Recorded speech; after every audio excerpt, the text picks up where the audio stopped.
সমুদ্র কেমন হয় অনেকে আমাকে জিজ্ঞেস করেন। তো আমি এখন যেখানে আছি এটা চীনের একটা বন্দর। তো চীনের বন্দরে আমি রাত্রেবেলা সমুদ্রের শুধু বাইরের অবস্থাটা একটু দেখাচ্ছি। এই যে দেখেন এখানে অনেক জাহাজের মতো, দূরে যদি আমি আপনাদের একটু দেখাই, এখানে অনেকগুলো জাহাজ আছে। এই যে একটা কসকো শিপিং, তারপরে এখানে আরেকটা।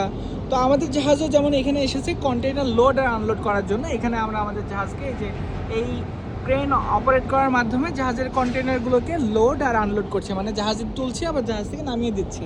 তো আমাদের মতো দেখেন এখানে আরও অনেক জাহাজের মতো, এই যে আরেকটা জাহাজ পোর্টে ঢুকছে, বন্দরে ভিড়ছে।